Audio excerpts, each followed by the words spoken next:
Hello, and welcome to Hedgehog Storytime, where I read my weird original fiction.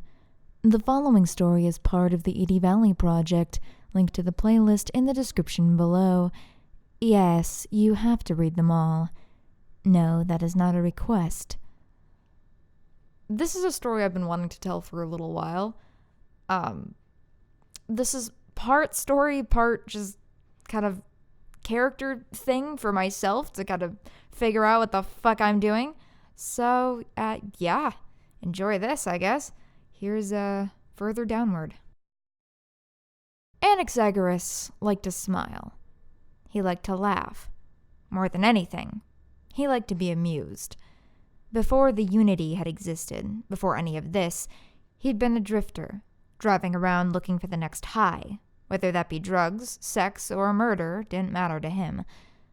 Until the truth had found him, left a dent in his windshield the size of a golf ball, and nearly driven him off the road. As soon as he touched it, he knew what he had to do. He'd built this community, this unity, with his bare hands.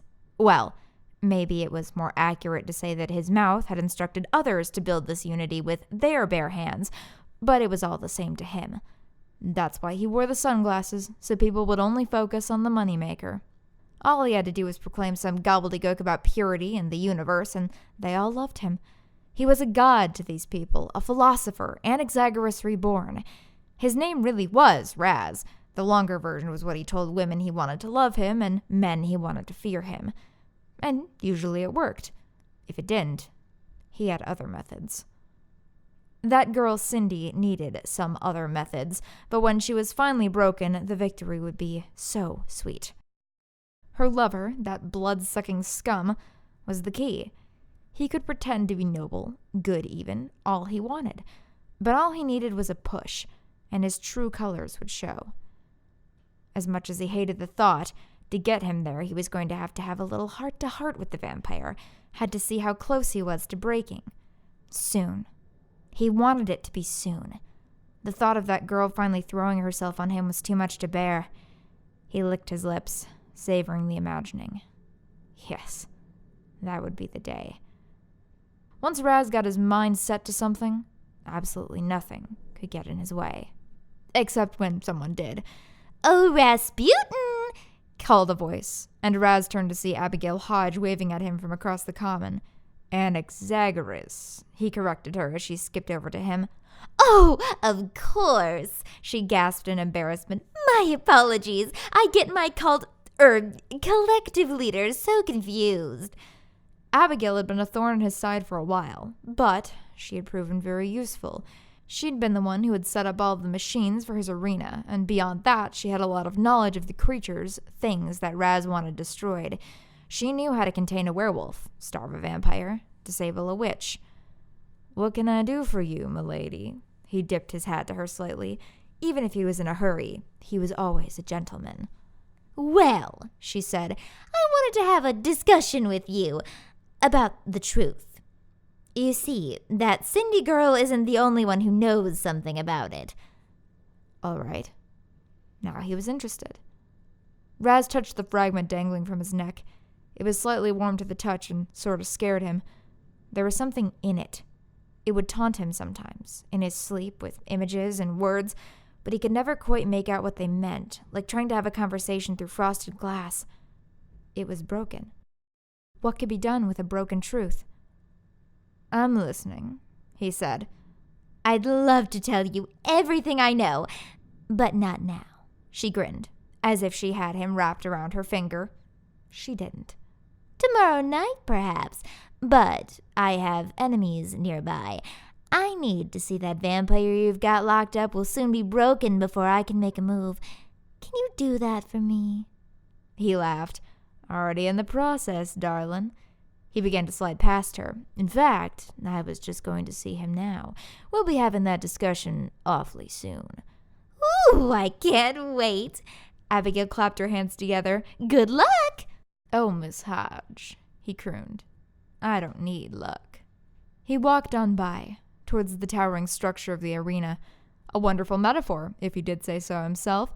All of that excitement and rage and ideals up above, and all of those undesirable things caged down below, out of sight. Half the reason he'd had the system automated was because he didn't want to think about all the nasty, unnatural things being kept down there. But every once in a while, he had to get in his elevator and pull the lever down instead of up. He had to make the trip down to where the bad things lurked. And so he did, if reluctantly. The chains clinked through the pulleys somewhat menacingly, while the pale light above him slowly faded to nothing, and as the cobbled-together plywood floor clunked to the ground, he began to hear the noises of the unnatural. Cages rattled as some of the more bestial specimens fought against their imprisonment. Bears roared, spirits cried. In the corner, several wood nymphs followed him with their tree-knot eyes. But he ignored them all, past the man made of stone, past the injured werewolf whimpering in the dark, and focused his attention on the furthest cell. The vampire sat against the wall, his head slumped forward, chest heaving in and out, almost in pain. In the few days since the arena match, most of his wounds had closed, but the act of healing himself had made him weak, hungry. Because as soon as he came close, the vampire's head shot up, his eyes red and bright, his lips parted to reveal his sharp teeth. Yes, just try it. Raz dared him. But then he blinked, regained his composure, though he still let out an occasional wince of pain. "So, you're still holding out, Raz asked, leaning against the bars. "Don't worry, you'll get your fill soon enough." "You're the man in charge, right?" the vampire asked, seemingly ignoring his words. "Where is Cindy?" "She's safe, for now," Raz gave him. He blinked once, some of the tension leaving his limbs. "Good. Keep her away from me," he pleaded. "I won't hurt her." Raz made a note to lower the guard on the basement. "I wouldn't be worried about her if I were you," he said.